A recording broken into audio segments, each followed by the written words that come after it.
بسم الله الرحمن الرحيم. الحمد لله رب العالمين والصلاة والسلام على أشرف المرسلين سيدنا محمد وعلى آله وصحبه وسلم أجمعين.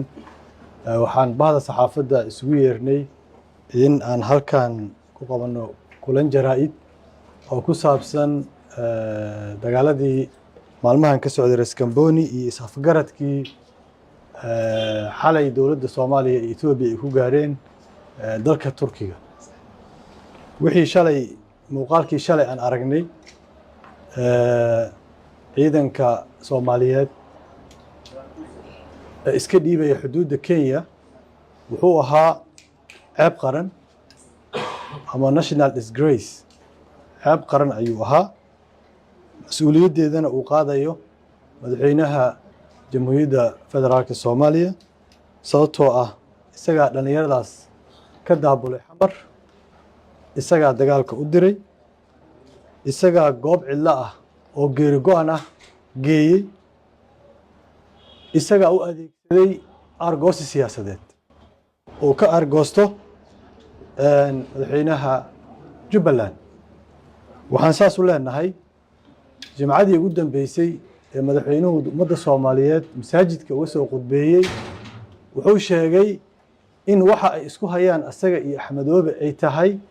siyaasad, gaar ahaan doorasho. 38 daqiiqo wuxuu ka hadlayay madaxweynaha, waxay ku ballansanaayeen, waxay isku fahmi waayeen, waxay isaga baxeen. mushkiladda dhan nuxurkeedana wuxuu ahaa waxa la isku haysto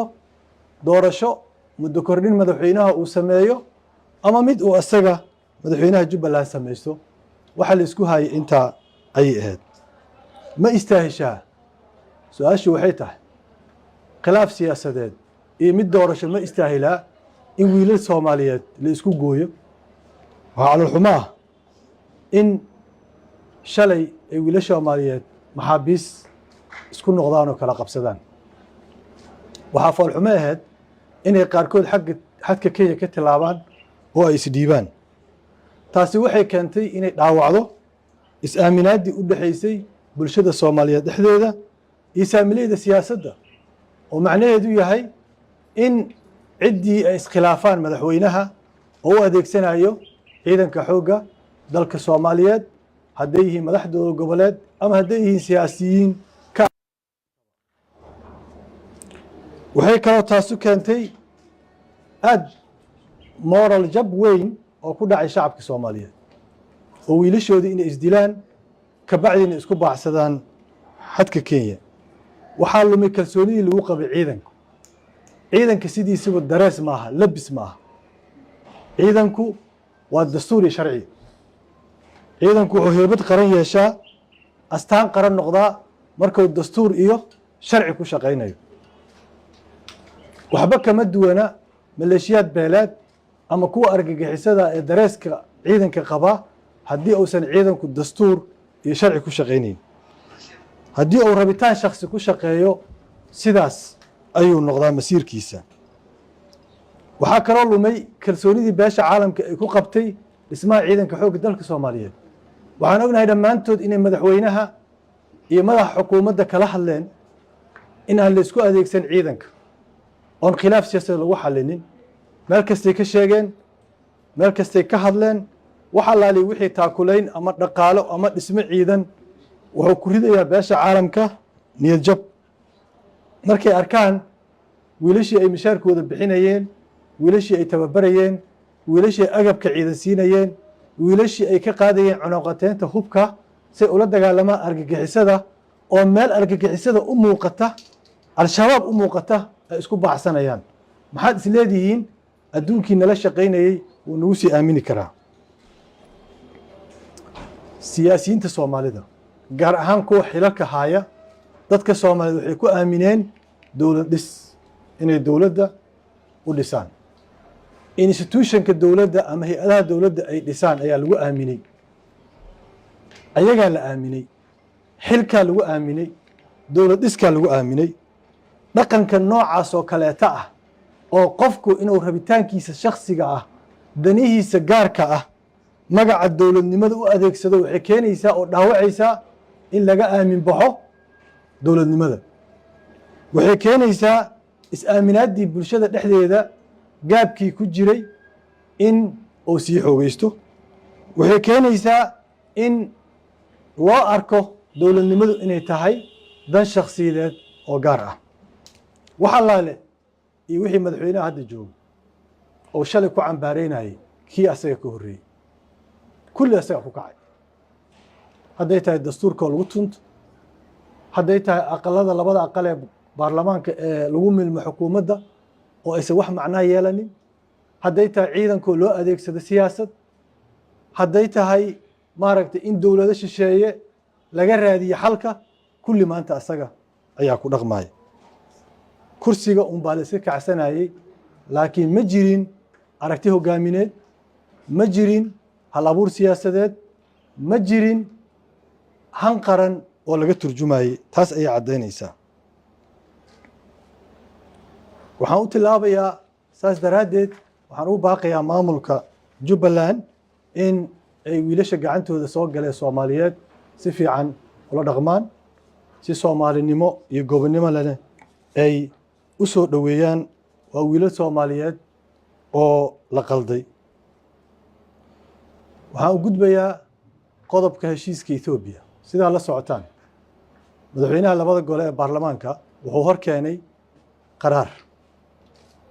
qaraarkaas waxaa la go'aamiyey inay Ethiopia ku soo xadgudubtay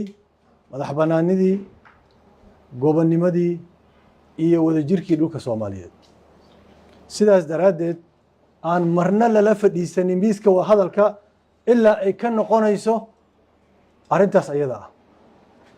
madaxweynaha asagoona u soo noqonin labadii gole asagoona wax tixgelina siinin go'aankii labada gole soo saareen ayuu miiska wada hadalka la fadhiistay ra'iisul wasaaraha Ethiopia oo aan ka noqonin MOU-gii waxaa la yidhi si loogu cayaaro caqligeenna iyo garaadka shacabka Soomaaliyeed waxa la leeyahay wixii la isku hayay ee contentious issue ahaa xasaasiga ahaa qadiyadii xasaasiga ahaa in hore looga socdo lama sheegin qadiyadaha xasaasiga waxay yihiin ma MOU-giya ma ictiraafkii Somaliland Ethiopia rabtaa masalligii militariga doonaysaa maxay yihiin waxaas balse waxaa la yidhi dowladda Soomaaliya waa inay qirtaa nafurkii ay sameeyeen ciidankii Ethiopia waxay Ankara ka noqotay iyadoon is-afgaradkii laga noqonin iyagoo meel lagu sheegay aysan jirin wixii is-afgaradka ku yaalay iyadoo la aqoonsaday ciidankeeda inuu yahay ciidan nafur u sameeyey Soomaaliya waxaa su'aal leh madaxweynaha in badan uu diiday inuu miiska wadahadalka tago ilaa uu ka noqdo Abiy Ahmed iyo maamulkiisa ay ka noqdaan is-afgaradkii maxaa maanta riixay maxaa maanta geeyey waxaa geeyey waa iska caddahay waa cadaadiska gudaha ka haysta waa cadaadiska siyaasadeed ee gudaha ka haysta markii aad walaalaha inaad u tanaasusho aad diido markii aad istiraahdo dantaada guracan meel marso markii aad dadka dalka kula leh talada kula leh aad diiddo waxaad door bidaysaa inaad ajnabiga naf ka raadiso waa taariikh siyaasadda Soomaaliya taalla oo la wada og yahay waxaa taas ka sii daran marka uu dareenkaaga iyo damacaaga iyo dooqaada keliya ku hogaamiyo maxaa dhacaya duruufaha isla bedelaysaa xaaladda markaas taagan yaad ku xukun tahay cadaadiska markaas ku haysto ayaa kuu daran marka waxaa tahay nin dooqiisa la tashaday ajnabiguna dadka noocaasa sidoodaba way ka adag yihiin sida muuqata heshiis ka muuqata waxaan isku hadlaynay Turki waxaan nidhi Turkiya ayaa la shaqaynaysa guddiyada farsamo Turkiya ayaa wixii la isku khilaafa na soo dhexgelaysa Turkiya ayaa damaanad qaadaysa inuu Abiy Ahmed heshiiskii ama MOU-gii uusan fulinin ukumahaynay dhammaan waxaan ag dhignay dowladda Turkiga waa laga yaabaa inay دولة تركيا صوماليا قرب استاكتي أهيلسو إني دنتي ذكر راعتنا ومدعي كرتا وهكذا ماشي كبحي وعاد وقتي المدحوينها markay isku dhaceen Ethiopia heshiisyo kale oo galay dawlado kale oo ka raadiyay isbahaysi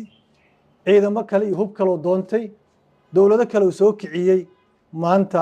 xagee lagu sheegaa dawladahaas maxaa marka madaxweyne u ekaaday qof aan lagu kalsoonaa karin isbabeddelaya lana saadaali karin qof noocaas dalka oo hogaamiyana cid wax ku darsanaysa ma jirto sababtoo lagu ma saadaali karo xataa Ethiopia la leeyahay waa la soo heshiiyay mid ku saadaali karta ma mid ku aaminaysana ma wax allaali wixii diban daabiyo ay kugu haysay halkeedii bay ka sii wadaysaa darxumada ay leedahay marka walaalka ina u tanaasusho aad diido miraheedii maanta madaxweynaha ayaa haayo sayidina Umar asagoo la hadlay Abu Musa Ash'ari ayuu wuxuu yiri atamaadi bil baadili khayrun الرجوع إلى الحق خير في التمادي في الباطل إن هذا حق النقطة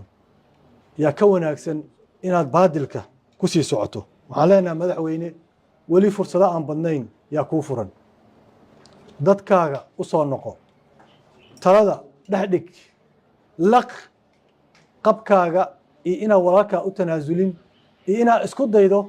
إنا أنت كلام مقونيسو وحكوسو عنايا ماها فرصة هيستا ولي هداد كسي ديراتو بادلكا هداد كسي ديراتو إنا اسكو دايدو إنا كوا سياسة كوكو ديدن عاد مقونيسو أما حيلكم مقوني أما حوكم مقوني أما حولكم مقوني دالك ما انت دحلا سالسكو مقونيا دادك قارنا وحالكو مقونيا لاسكو دايا حوك قارنا حيلا لكو مقونيا وإن كوكو داري مدد كورسدا جاقوينا إنسينيا قارنا حولو إيا دول يا لكو مقونيا إلا سيو مقونس كاس مد ميلتقيا ماها دادك سوماليات خاصة دادك قالوا حلق والعقدي وحقرتك بلشادة كميدة وإن استهاقان قرن كمانتا مالين أو كإل درين هاي مجرتو ويدماتي مالنتي دبلسكو ديغاي ويدماتي مالنتي أدسلهادين عد كلا إني مقن عد إني مقن يعال إني يقود المجرو وإنا واجب كينا قرن آقودتان مرحلة الدلك أو مريانة أو حاليستا نه وإن عادوا استاكتان مالين كسدتك سومالي رجي قبين أو حي رجي قبين إني دول المدودة سو نقونيسو markay dadka madaxda ay ku cayaaraan sidaas ay u taala waxa kale oo mas'uuliyadda madaxweynaha la wadaag kaligiis maaha madaxda labada gole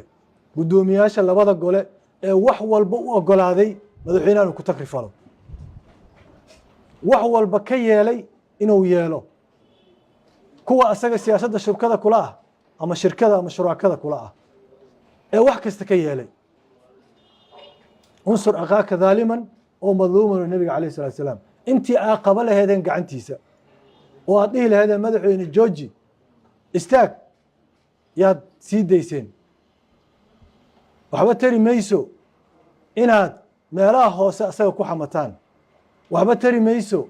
inaad dadka u sheegtaan wuxuu qabo inaad la qabin banaanka soo istaaga runta sheega dadka Soomaaliyeed u cadeeya haddaad la qabtaana ku taageera haddaad la qabinina بريكا النقطة